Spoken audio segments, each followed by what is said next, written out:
this is Houston, over. Roger, go ahead, Houston, Apollo 11. 11, this is Houston. You are go for LOI, over. Roger, go for LOI.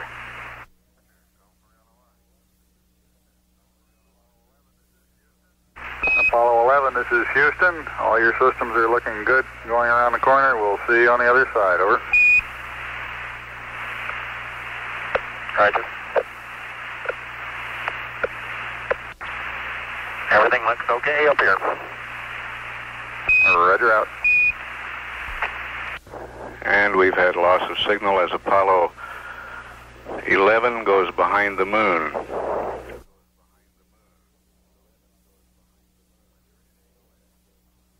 Madrid AOS. Madrid AOS. Reading you loud and clear, Houston, LOS. Roger, reading you the same now. Could you repeat your burn status report? We copied the residuals and burn time, and that was about it. Send the whole thing again, please. It was like perfect. Your delta tick 0, burn time 557. CAD values on the angle, VGX minus 0.1, VGY minus 0.1, VGZ plus 0.1, no trim, minus 6.8 on delta PC. Fuel was 38.8, Mach 39.0, plus 50 unbalanced. We ran an increase on the pugs. Noun 44 showed us 60.9 by 169.9. Roger, we copy your burn status report.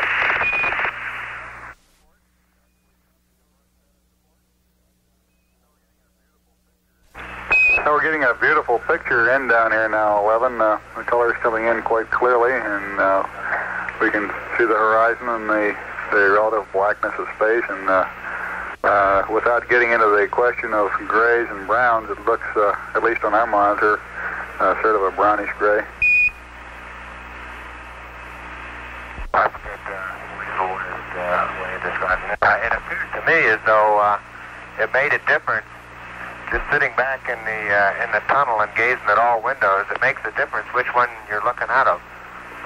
For example, the camera right now is looking out the number 5 window, and it definitely gives a rosier or tanner tinge, especially when you look straight through it and not at an angle. Over. Roger.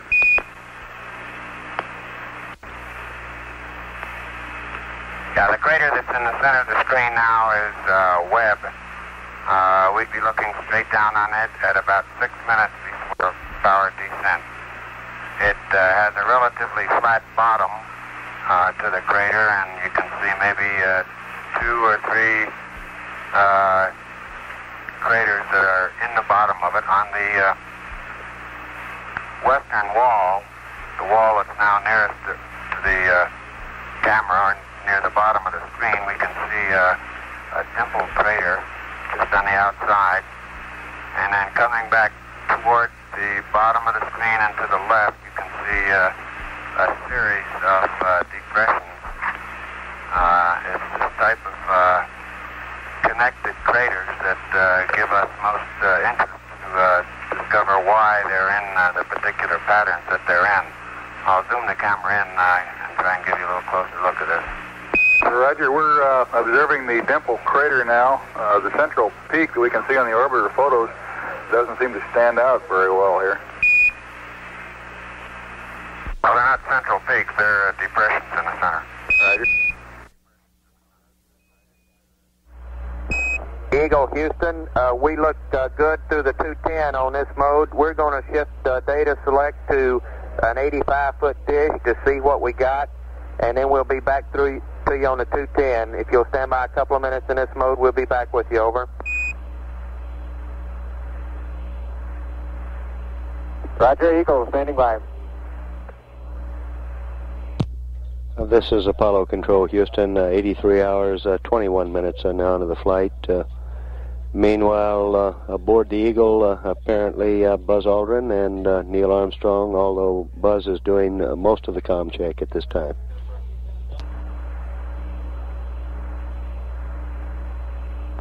Eagle, Houston, how do you read? Over.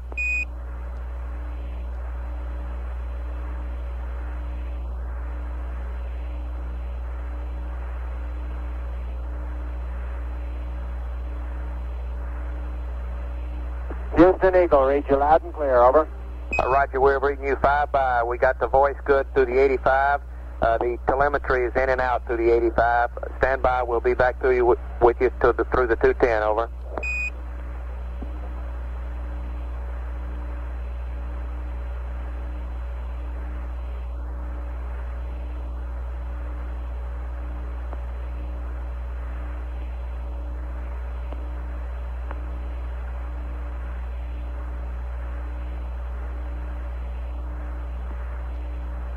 Eagle, Houston, you can go step 5 now. We'd like low bit rate, over.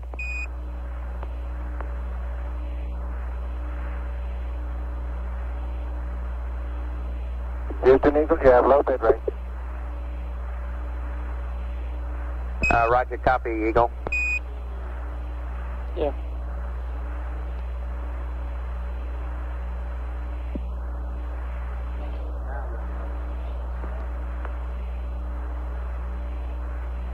Eagle, Houston, could you give me a short count, this mode, over? Houston, this is Eagle with a short count. 1, 2, 3, 4, 5, 5, 4, 3, 2, 1. Eagle, over. Roger, Eagle, you're 5 by. This S-band voice is really beautiful, over.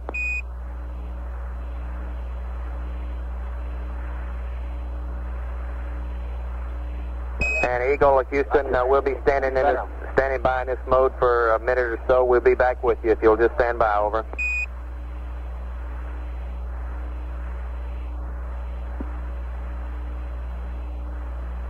Roger.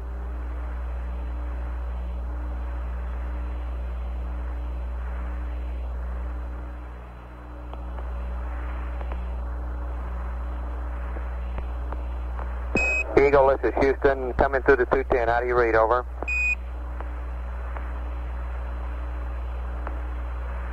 Roger, read you loud and clear.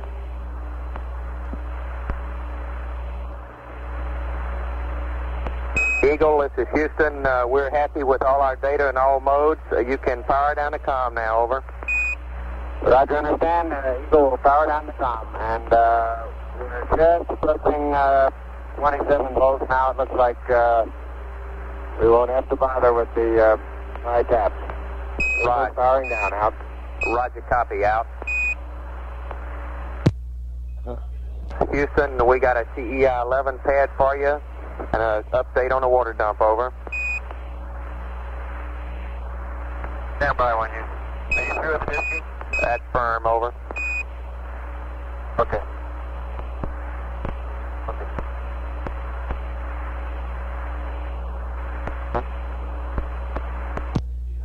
This is Apollo Control, Houston, 83 hours, 27 minutes now into the flight, Apollo 11. That last exchange between Charlie Duke, our capsule communicator, and Buzz Aldrin aboard the Eagle, identifying that we're very well satisfied with the communications check on the lunar module, and we'll proceed with powering down the spacecraft.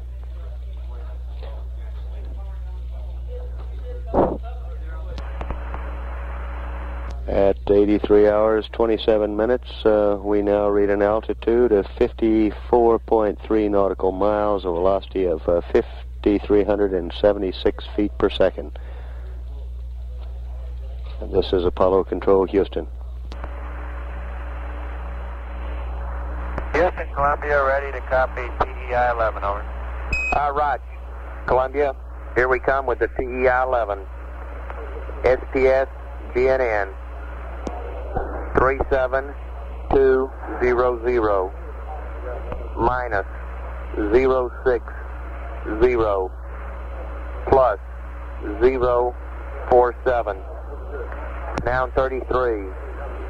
0, Niner 8, 05, 2422, plus 41448, plus 0, 3719, minus 0, 2422.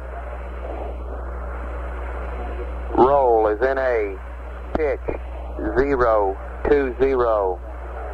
Rest of the pad is NA. Set stars are NA. The ullage is 2 quads, correction, 2 jets for 16 seconds. Use Bravo and Delta. In a comment, the undocked present CSM, correction, this is for TEI-11, is undocked present onboard weight of the CSM is 37200 pounds, about 50 alpha in your DAP, over.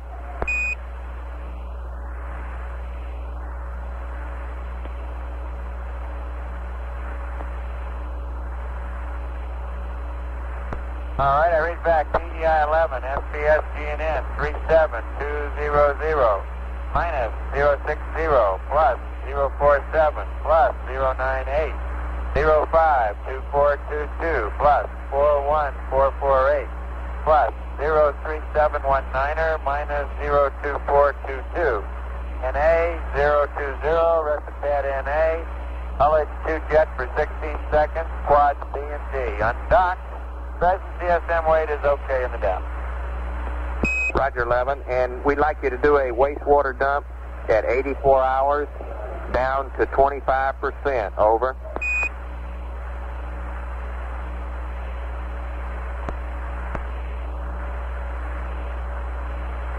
Roger, understand, wastewater dump to 25% at 84 hours. Roger, and Mike will have LOS in about 11 minutes at 8344. AOS is 8430, and prior to, or at LOS, we would like you to go configure the S-band for high gain track to react, high gain beam to narrow.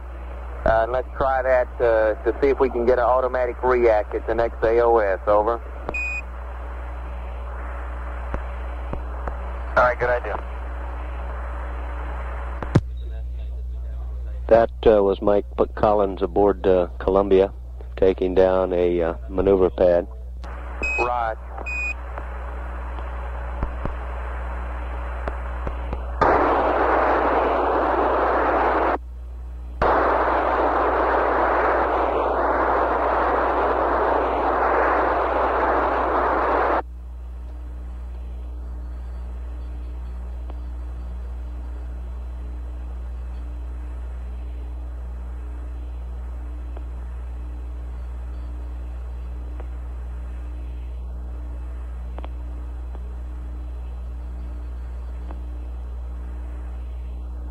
Apollo 11, Houston, also that water that you got on the aft bulkhead, if it's not too much, we just recommend sopping it up and then throwing the sponges away in the waste storage area. If it's too much, then we recommend using the procedure in the checklist on page F10-14, over.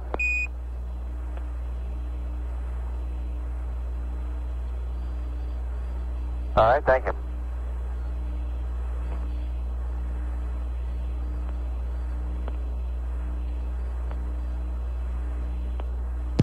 This is Apollo Control Houston, 83 hours, 34 minutes now into the flight, Apollo 11. The lunar module communications has been deactivated. We currently show a velocity of 5,377 feet per second. Our orbital parameters now read 65.1 nautical miles apoloon, 54.2 nautical miles paraloon. At 84 hours 35 minutes, continuing to follow. This is Apollo Control Houston. Apollo 11, Houston, would you have Buzz make sure he gives us the ops pressure readings before you close up? Over. Will do. Houston 11, the OPS has read 5750, both bottles. Roger.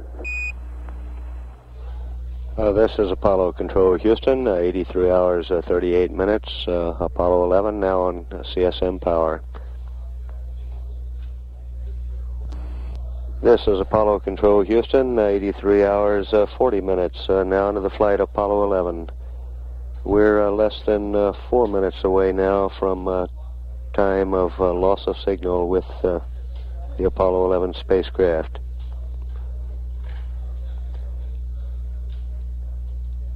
Present time, our velocity reading 5,300 and 75 feet per second.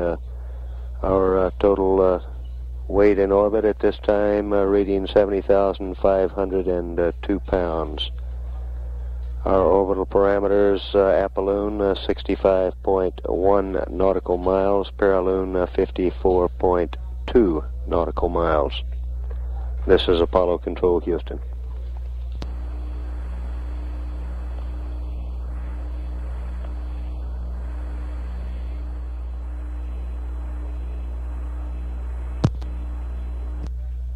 This is Apollo Control Houston at 83 hours 43 minutes now into the flight Apollo 11, less than a minute away from predicted time of loss of signal with the Apollo 11 spacecraft. We expect the next time we acquire Apollo 11, its crew, Neil Armstrong, Mike Collins, Buzz Aldrin, will have begun their rest period. And at 83 hours 43 minutes, this is Apollo Control Houston.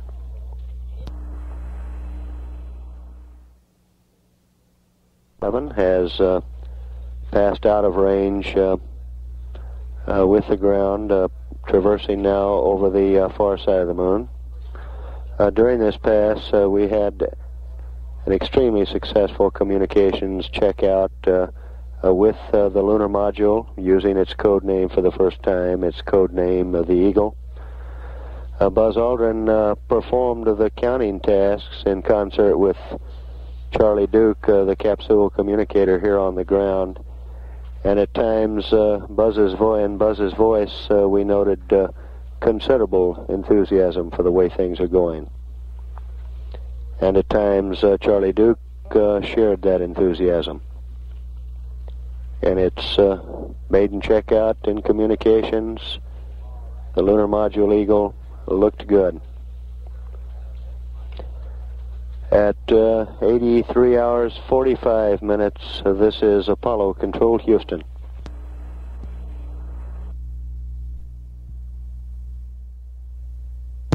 This is Apollo Control Houston at 84 hours and 28 minutes, now into the flight Apollo 11.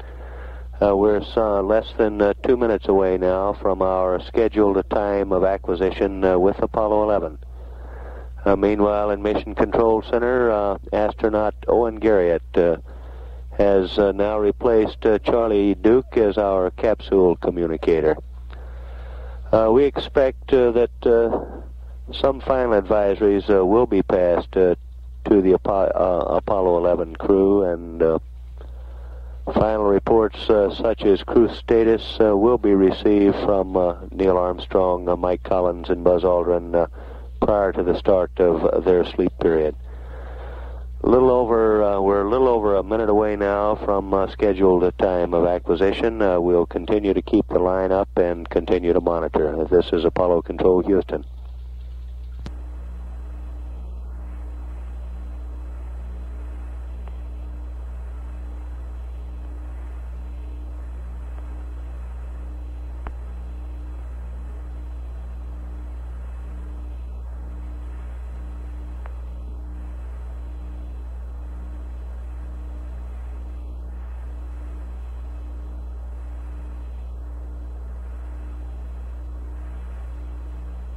Mark 30 seconds now from time of scheduled acquisition.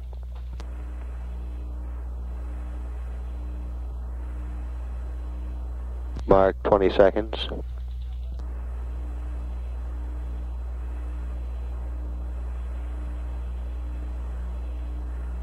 10 seconds.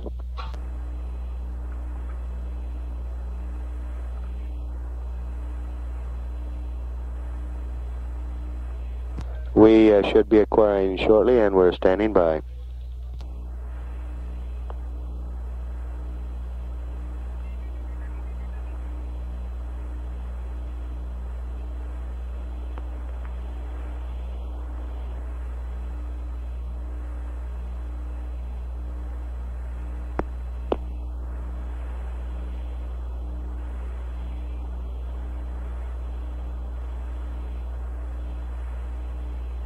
We have data. We've acquired data on Apollo 11.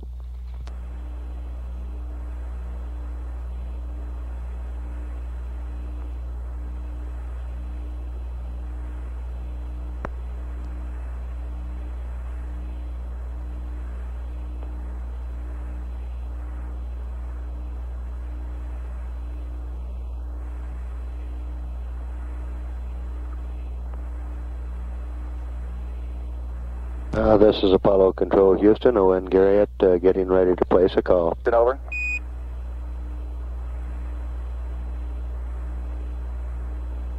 Houston, Apollo 11. 11 Houston, Roger, reading you fine, and it looks like the automatic react went very well just as soon as you came around the limb. We have several small items to discuss with you here just before you go to sleep. Over.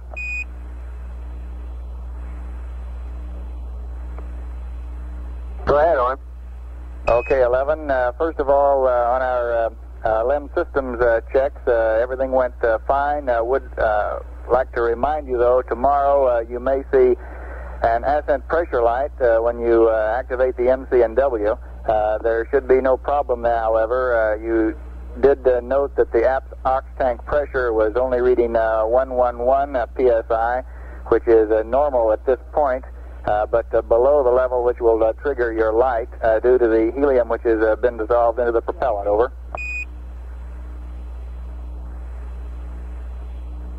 Roger, I understand that. Thank you. Roger. And next item, the supercritical helium rise rate is nominal. And you also had questions for us about your thruster activity during the P-22 on the last rev. I believe we understand that now. As you reported, your pitch was in Excel command and your yaw and roll were in rate command.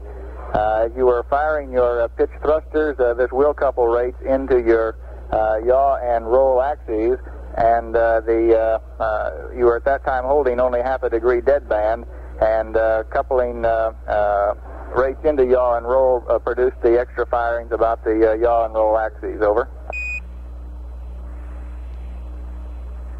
Yeah, that may be true. It's very peculiar coupling in that it waits longer than you would think, and its reaction is greater than you would think. We were getting yaw rates of around 0.4 of a degree per second, for example. Roger, Mike. We did play the data back, and that's the way it looked upon analysis of the chart recordings back here. Over. Okay, fine. They've also looked at the results of your landmark tracking. The marks all apparently were very good, and we've got a full page of data here relative to the altitudes of the various site locations, which I won't read up to you, but did want to let you know that the marks apparently went very well.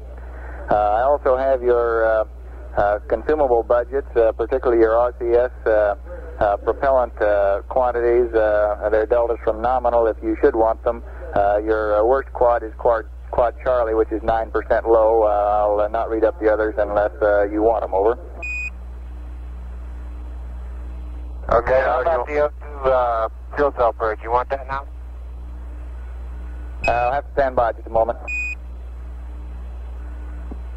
Okay, and then the other one is we're still charging battery A.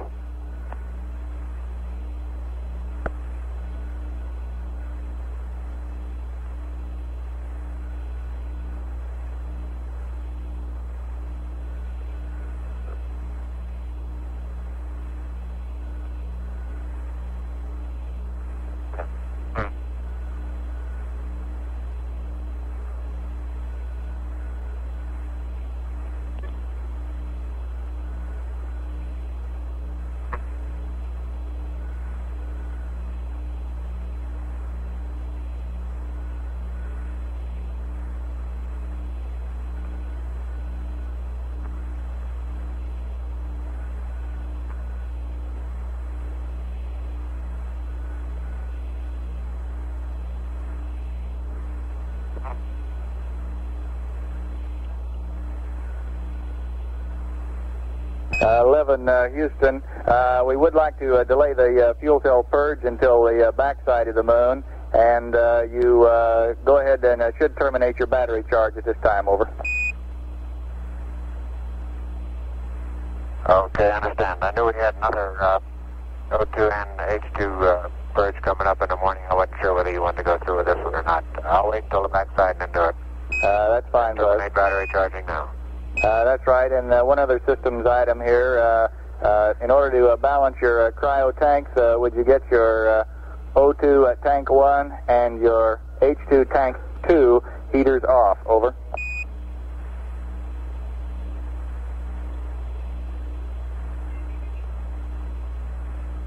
Okay, I have O2 tank heater 1 off and H2 tank heater 2 off. That's right, Mike, and we believe you have your quad Bravo and quad Charlie turned off in your DAP at this time in a 5-degree deadband. We'd prefer a 10-degree deadband for your sleep period overnight here. Over. Okay. One other item relative to a malfunction procedure. It's unlikely that you'll have to worry about this tomorrow, but in your malfunction list under docking on page F11-9, there is a malfunction procedure for a high O2 flow rate at the top of, under tunnel, at the top of page 11-9. We would like to have you not use that malfunction procedure should you encounter the high O2 flow rate, and instead check back with Houston for a revised procedure should you find that situation. Over. Understand, and a note has been made in my checklist.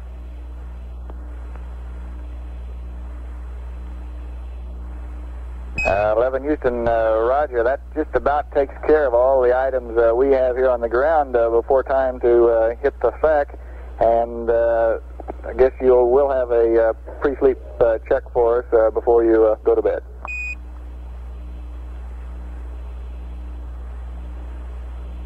Roger, we're in the midst of cycling the O2 and H2 fans now. Roger.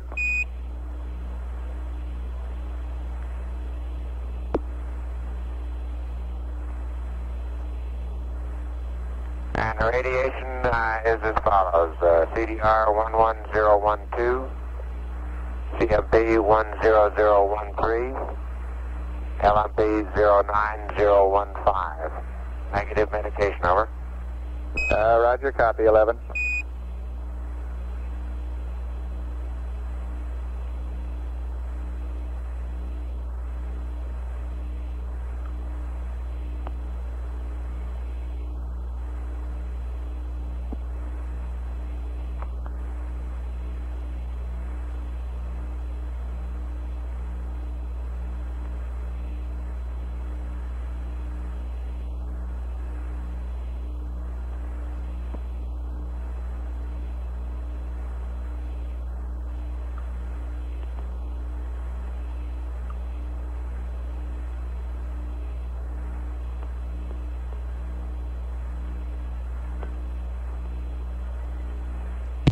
This is Apollo Control, Houston. 84 hours, 39 minutes now into the flight. That conversational exchange with Owen Garrett here in Mission Control Center, and principally Buzz Aldrin. However, Mike Collins did talk briefly about Program 22, the landmark tracking activity in which he performed.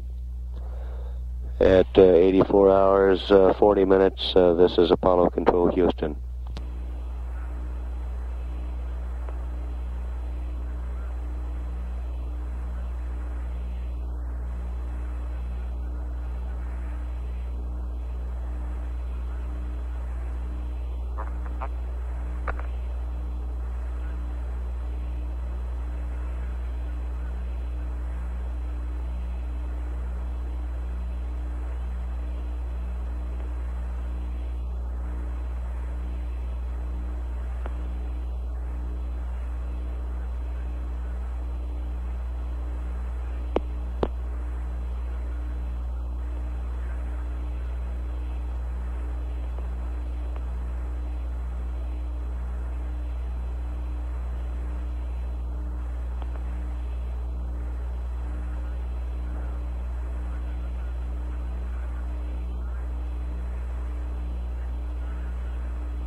Houston, Apollo 11. 11, Houston, go ahead. Roger. We're thinking about taking the monocular with us on into the LEM. We think it might prove to be of some use, over. Roger, Buzz. It sounds like a good idea for some of your surveying work there inside the cockpit, over. Okay, you want to run that by whoever might be concerned? I sure will.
This is Apollo Control, Houston, 84 hours, 44 minutes, and now into the flight Apollo 11. Our current spacecraft altitude, now 64.3 nautical miles, with an apoloon of 65.2 nautical miles, paraloon 54.4 nautical miles. We show an orbital period of 1 hour, 58 minutes, 40 seconds on our displays. Current weight of the spacecraft in orbit, 70,502 pounds. At 84 hours, 44 minutes, continuing to monitor. This is Apollo Control, Houston. This is Apollo Control, Houston, 84 hours, 48 minutes, now into the flight. We're receiving noisy data at this time. We have requested Apollo 11 to give us a manual relock. Standing by at 84 hours, 49 minutes. This is Apollo Control, Houston.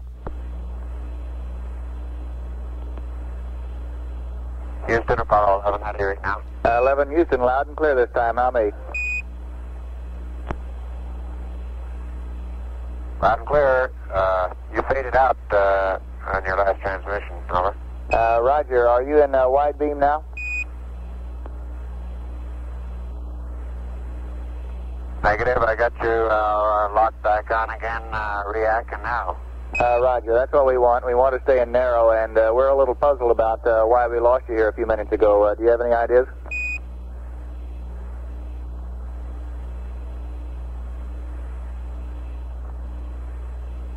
Oh, sure do. Sure do. We're showing about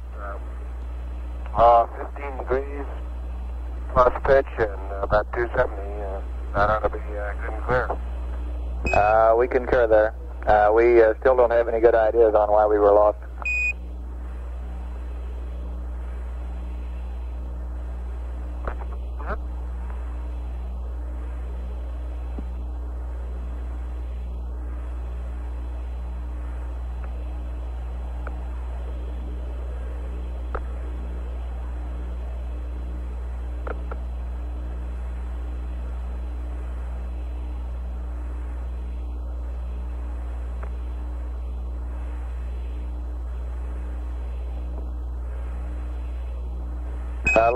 Houston, would you confirm that we did acquire automatically when you came around the limb for this passage, over?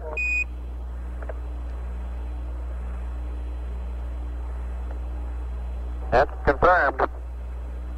Thank you.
This is Apollo Control, Houston, 84 hours, 56 minutes now into the flight, Apollo 11.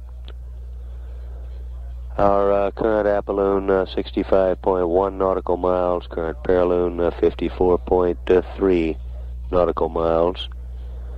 After receiving some noisy signal, Apollo 11 has locked back on in fine form. That was Buzz Aldrin speaking with Owen Garriott here in the Mission Control Center. I expect we will take a second look at why we had to lock on manually. As we receive any updates on this, we'll pass them along. We now read 84 hours, 57 minutes. And this is Apollo Control, Houston.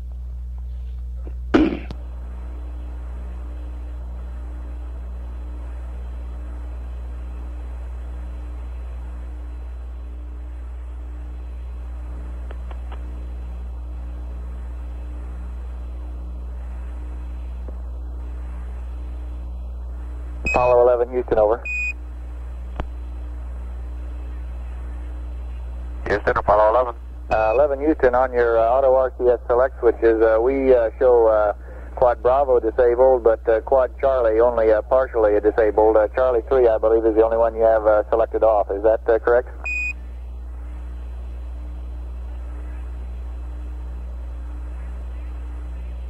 No, Roger, that's correct. Roger.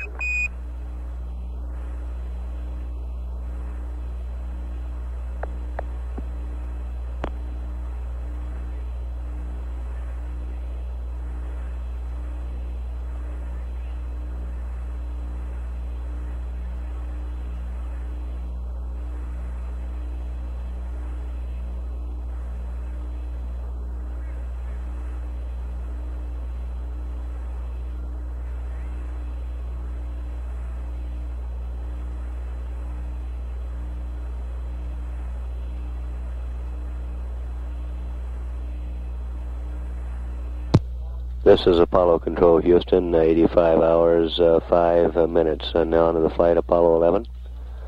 We confirm from the ground following that conversational exchange.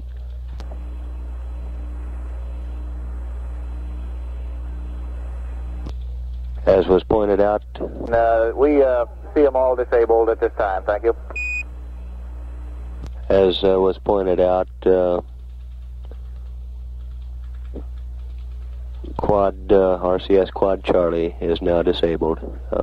Following that conversational exchange between Owen Garriott and Buzz Aldrin.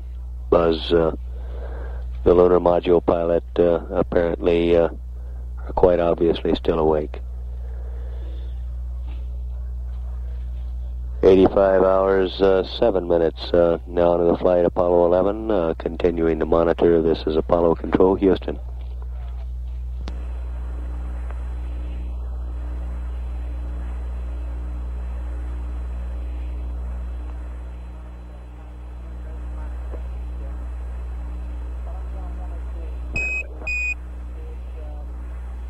Apollo 11, Houston, over.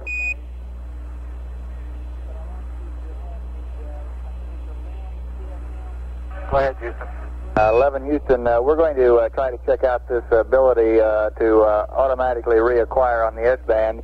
And what we want to do is to secure our uplink carrier for about 30 seconds. Then we will turn it back on and see if the spacecraft equipment will automatically reacquire. So if you do not get a call from us within about 3 minutes, that means we have not been able to reacquire, and request your assistance on a manual acquisition. Over. Okay, we understand.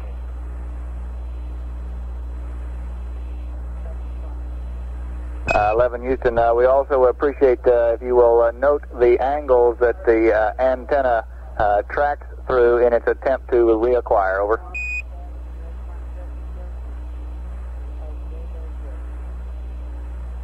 Roger, we'll do that.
11 Houston, it looks like we're locked back up again with no delay. How does it look on board? Over. Roger. The signal strength dropped very rapidly to 0, and the pitch and yaw in about 3 seconds moved toward 40 degrees pitch and 240 degrees yaw.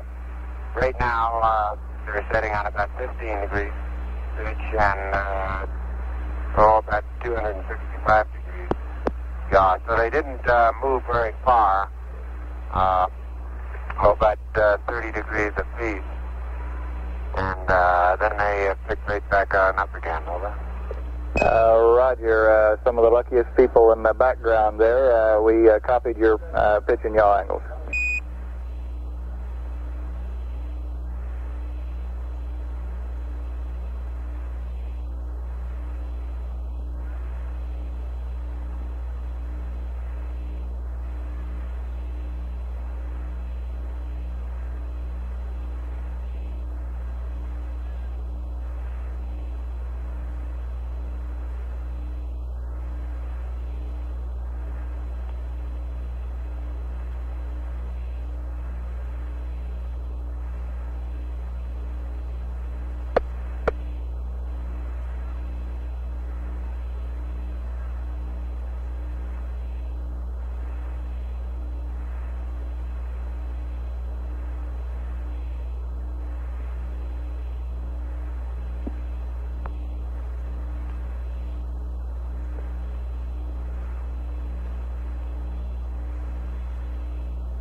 Houston, could you give us the location of your pitch and yaw location of your position indicators? Over.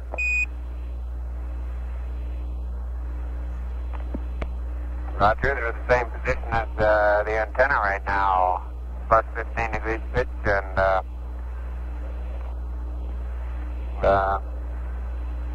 wait a minute. I got it at about 275 instead of 265.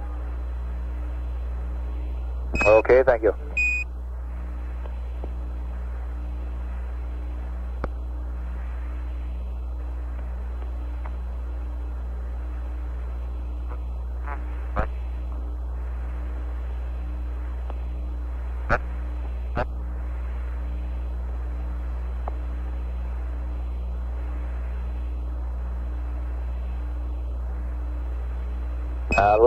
Houston, we'd like to try the same procedure once more. We'll leave the carrier off a little longer and be back up for a call within 4 minutes. Over.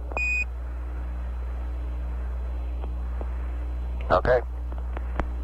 This is Apollo Control, Houston, 85 hours, 17 minutes now into the flight, Apollo 11. What you heard in the conversation between Owen Garrett and Buzz Aldrin was following a communications check in which we secured the uplink carrier for some 30 seconds and waited a given period of time, approximately 3 minutes, to see if the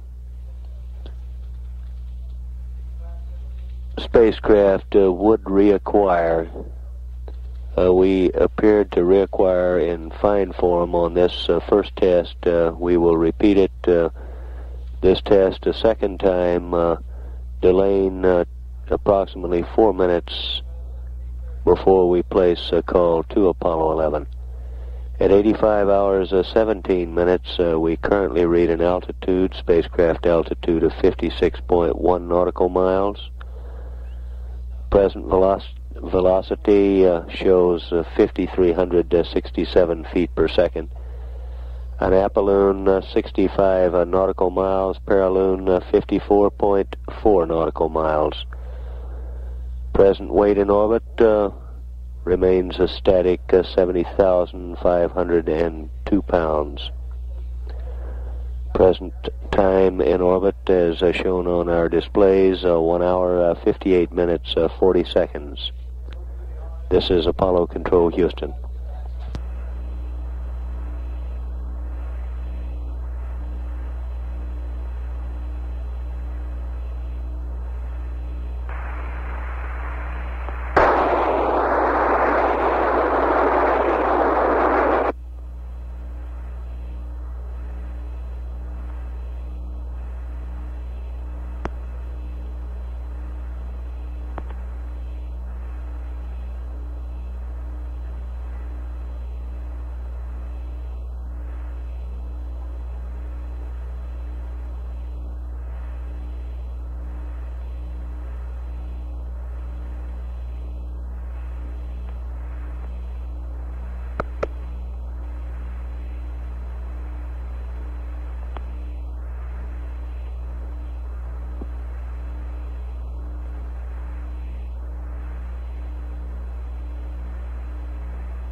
11 Houston, we're locked back up again.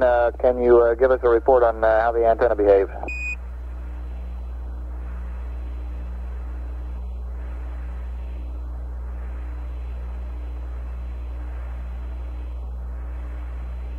Roger, it was essentially identical with before. The pitch went to 40 to 45, and the yaw went to about 255, 245 to 255. And then it rather quickly locked up at 15 degrees pitch and 270 yaw.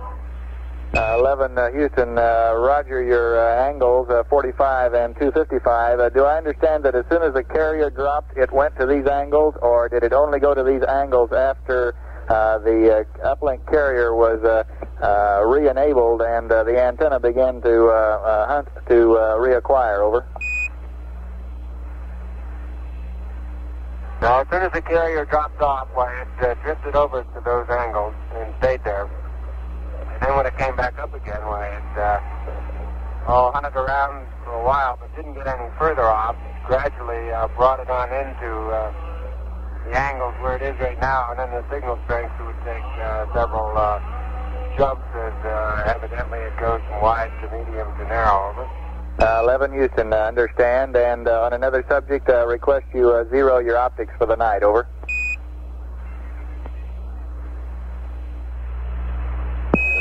Apollo 11 Houston. Over.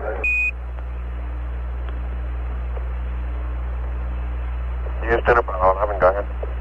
Roger, the Black Bugle just arrived with some morning news briefs, if you're ready. Go ahead. Roger. Okay. Church services around the world today are mentioning Apollo 11 in their prayers. President Nixon's worship service at the White House is also dedicated to the mission.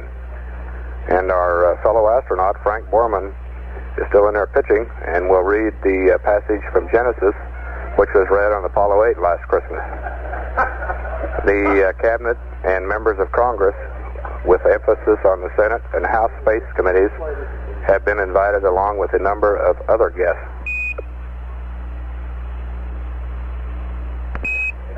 Buzz, your son Andy got a tour of MSC yesterday. Your Uncle Bob Moon accompanied him on the visit, which included the LRL.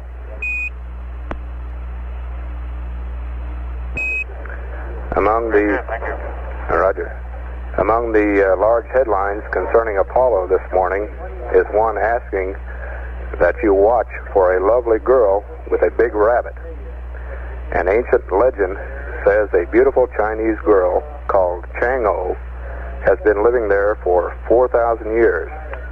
It seems she was banished to the moon because she stole the pill of immortality from her husband. You might also look for her companion, a large Chinese rabbit, who is easy to spot since he is always standing on his hind feet in the shade of a cinnamon tree. The name of the rabbit is not reported. Okay, we'll keep a close eye for the bunny girl. Roger. You residents of the spacecraft Columbia may be interested in knowing that today is Independence Day in the country of Colombia.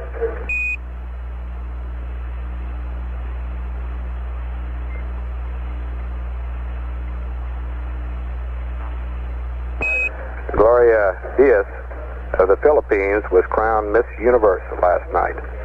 She defeated 60 other girls for the Global Beauty title. Miss Diaz is 18 with black hair and eyes and measures 34 1/2, 23, 34 1/2. First runner-up was Miss Australia, followed by Miss Israel and Miss Japan.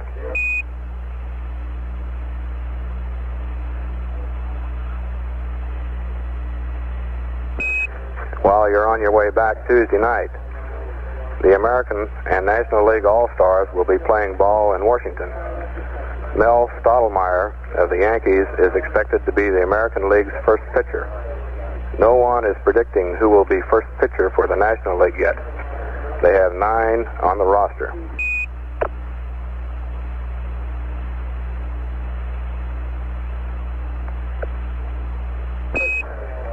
Even though research has certainly paid off in the space program, research doesn't always pay off, it seems. The Woodstream Corporation, parent company of the Animal Trap Company of America, which has made more than 1 billion wooden spring mousetraps, reports that it built a better mousetrap, but the world didn't beat a path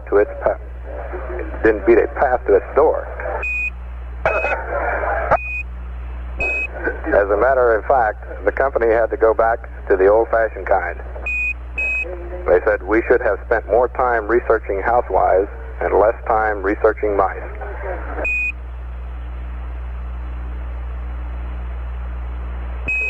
And the Black Bugle is all completed for the morning.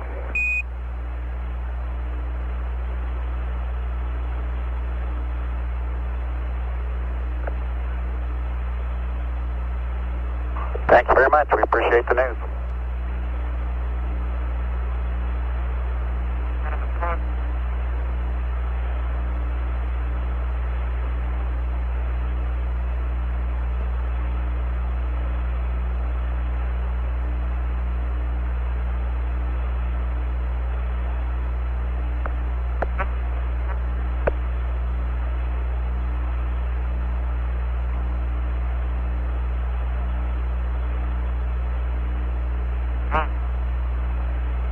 Black Team, we'll be looking for an interesting day with you all tomorrow. Roger, we'll be going off here shortly, and we'll pick you up in the morning for sure.